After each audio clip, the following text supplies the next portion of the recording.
অগ্নি যখন fire flower সম্পর্কে ল্যাপটপে সার্চ করছিল তখনই আক্কি, প্র্যাটি, জুনি, ঋতু এরা সবাই ওখানে চলে আসে আর এসে বলে যে কথাকে অনেকক্ষণ ধরে পাওয়া যাচ্ছে না। বাড়ির সব জায়গায় তারা খুঁজে নিয়েছে কিন্তু কোথাও কথা নেই। এভি কথার উপর আরো বেশি রেগে যায়।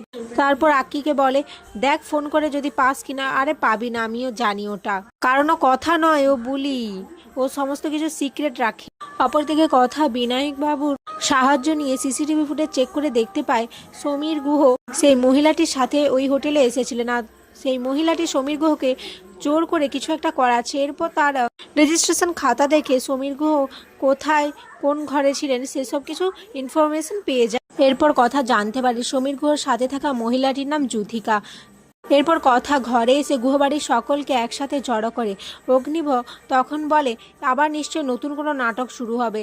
এখানে সবাইকে জড়ো করে নিজেই হাওয়া হয়ে গিয়ে তখন কথা বলে, আমি যার আসার অপেক্ষা করছি তিনি এলে গেলে আমি সবাইকে। এরপর সে যুথিকা বলে মেয়েটি গুহবাড়িতে প্রবেশ করে, যাকে দেখে সবাই অবাক হয়ে যায়। সবাই একে একে জিজ্ঞেস করে যে ইনি কে। কথা তখন সমীর গুহর দিকে তাকে বলে, ইনি কে সেটা সমীরবাবুই ভালোভাবে যে বলতে পারবেন। তখন কর্তা দাদু বলে, কে তুমি? তখন যুথিকা বলে, আমি হচ্ছি এই বাড়ির বড় বউ, আপনার বড় ছেলের তৃতীয় স্ত্রী। এটা শুনে সবাই অবাক হয়ে যায়।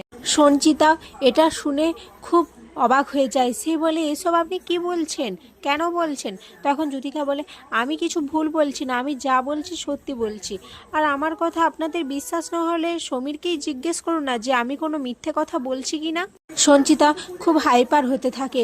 অগ্নির এসব দেখে একদম ভালো লাগে না। সে তার মাকে এইভাবে হাইপার হতে দেখে কথার উপর রাগ দেখায়।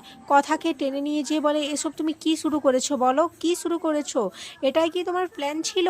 এরকম একটা বাজে সিন ক্রিয়েট তৈরি করছো তুমি? বেরিয়ে যাও এই বাড়ি থেকে, তোমাকে আমি আর সহ্য করতে পারছি না। যুথিকা তখন বলে, ও বাড়ি থেকে বেরিয়ে গেলে যাক, কিন্তু আমি এই বাড়ি থেকে কিছুতেই যাব না। আমি আমার অধিকারটা ঠিক বুঝে নেব, আর যদি কেউ আমাকে জোর জবরদস্তি করে তাহলে আমি লিগ্যাল স্টেপ নেব। এগুলো শুনে সবাই হয়ে যায়। অগ্নিভ কর্তা দাদু আর কর্তা দিদিকে বলে, এবার কি বলবে তোমরা, বলো এইচওএফ, এবার কি বলবে? তোমার বড় ছেলেকে কি শাস্তি দেবে? এদিকে যুথিকা মনে মনে ভাবতে থাকে, এতদিন যেভাবে তোমাকে ব্ল্যাকমেল করে এসেছি সমীর, এবার আমি তার শোধ নেব। এবার তোমার বাড়ির সকলের সামনে তোমার মুখোশ আমি খুলে দেব। চিত্রা সমীরকে এই সুযোগে উল্টোপাল্টা কথা শোনায়। এরই মধ্যে সঞ্চিতা আর প্রেশার নিতে না পেরে ওখানে অজ্ঞান হয়ে পড়ে যায়। অগ্নি তার মায়ের এই অবস্থার জন্য সমীর গুহর ওপর আরও রেগে যায় আর বলে, এখন আমি বুঝতে পারছি আপনি কেন আমার মাকে খুঁজতে চাচ্ছিলেন না তখন যখন আমার মা হারিয়ে যায়। আপনি তো নতুনভাবে সংসার পেতেছেন।